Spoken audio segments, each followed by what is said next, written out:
आदेश आदेश आदेश। गीता ज्ञान का भाग 115वां, अध्याय 7, श्लोक संख्या 25, 26 और 27।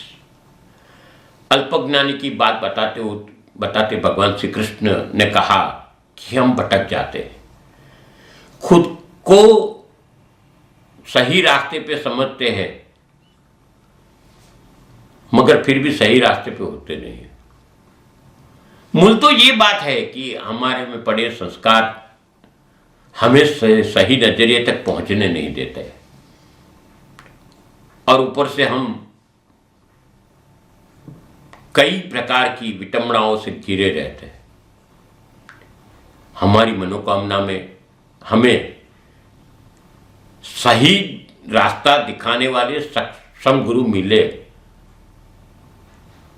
तो भी हम इनके सामने इच्छा पूर्ति की बात करते हैं, जिसके कारण हम सही स्वरूप में ज्ञान की प्राप्ति या परम तत्वों को जानने का मार्ग नहीं मिल सकते, हम पहुंच नहीं सकते उस तक, बस पवंडर में फंसे रहते हैं।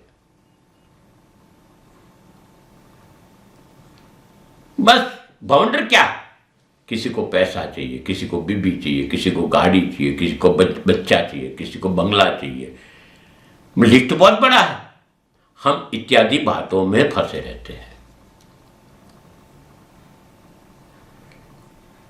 और इन सब के लिए, ये पूर्ति के लिए कुछ भी कर लेते हैं। इसकी भी सूची बहुत बड़ी है। कोई चोरी चकारी करता है, कोई ठगाई करता है, कोई मेहनत करता है, कोई धक्का देता है, बड़ी बड़ी सूची है ये तो। किसी का हटिया लेता है। बस हमें जो ज्ञान या संस्कार प्राप्त हुए हैं उसी के हिसाब से हम रास्ता चुनते हैं।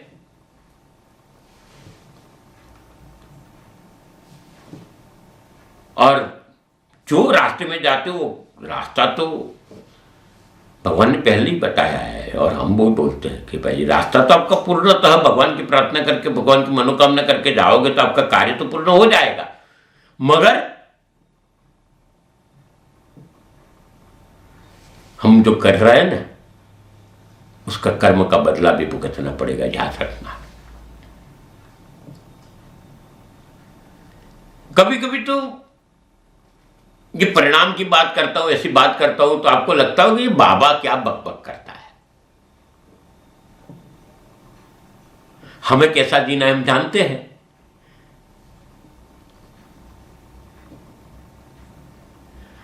मगर हमारा कर्म है कड़वा बोलना।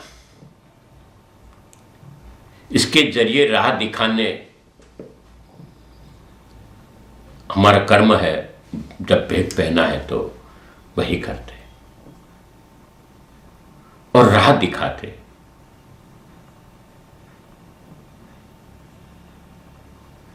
और यही चीज सबसे बड़ी होती है।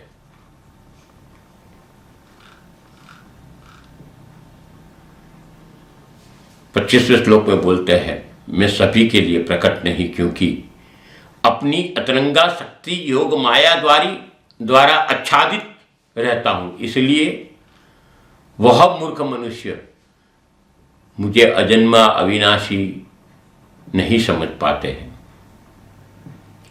26वें श्लोक में बोलते हैं, अर्जुन मैं भूतकाल में, वर्तमान में और भविष्य में, जन्म मृत्यु में प्राप्त होने वाले हर जीवों के बारे में जानता हूं, पर मुझे कोई नहीं जानता है। 27वें श्लोक में बोलते हैं, भरतवंशी है शत्रु विजेता, संसार में सभी प्राणियों इच्छा द्वेष आदि द्वंद्वों से उत्पन्न मोह के कारण जन्म लेकर पुनः पुनः मोह को प्राप्त होते हैं। पहले हम लोग ने चर्चा की थी, हम अपनी मति के अनुसार ही परमात्मा को देखना चाहते हैं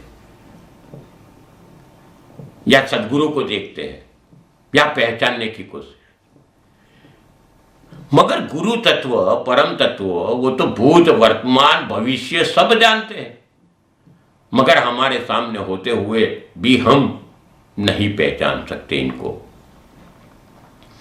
बड़े बड़े तपस्वियों को उनके घर वाले भी नहीं पहचान पाए।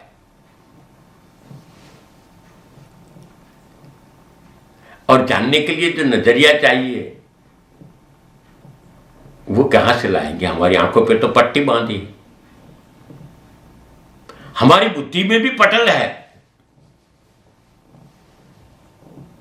ये भी इसकी लीला है।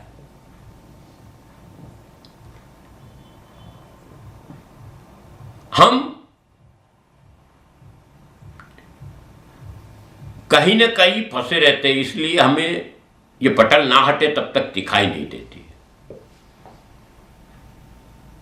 आज के युग में तो भगवान के नाम के कई चलचित्र बनते हैं या टीवी पे धारावाहिक आती है, व्हाट्सएप, फेसबुक जैसे माध्यमों पे भी बहुत ज्ञान परोसा जाता है, और हम इसमें ही मचे रहते हैं, सही जानने की कोशिश भी नहीं करते हैं। इसका नतीजा ये आता है कि हम कहां जा रहे हैं हमको पता नहीं है। एक बहन जी की थे, उनको सर में बहुत दर्द था, बहुत प्रकार के उपाय किए, कुछ सही उपाय तक पहुंच नहीं पाए, दर्द रहता था।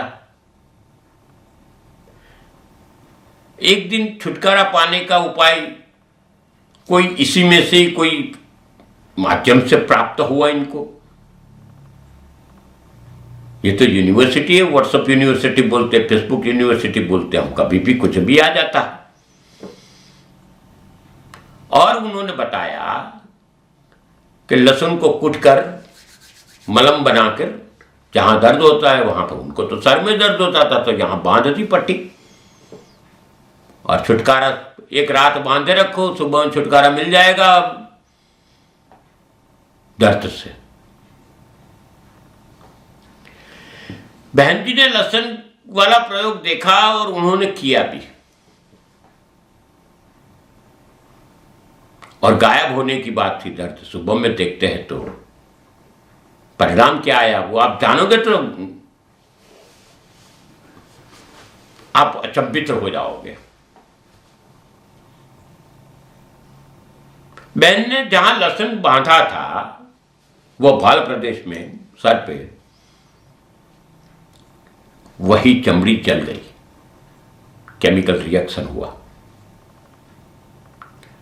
सुबह दर्द तो कम नहीं हुआ, मगर हॉस्पिटल में बहन जी को दाखिल करना पड़ा।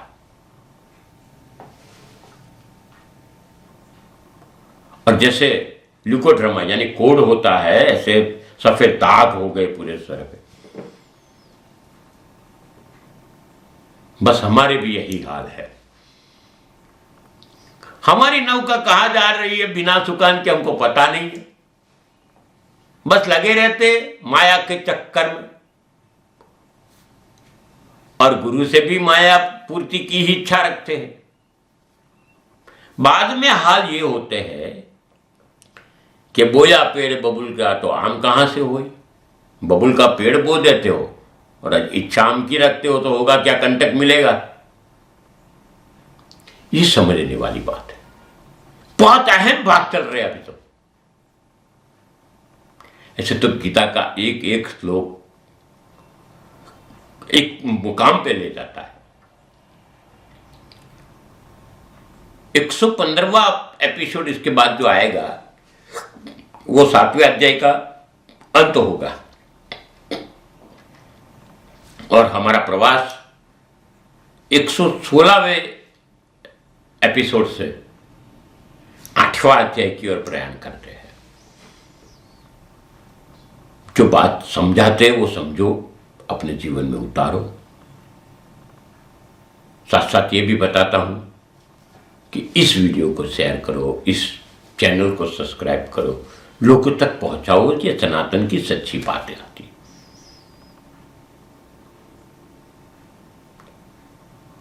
और ये प्रार्थना करता हूं गुरु गोरक्षनाथ जी से और भगवान श्री कृष्ण से कि आप सबके जीवन में धन्यता बनी रहे, आप सब स्वस्थ रहो और मस्त रहो। अस्तु, शुभम भवतु।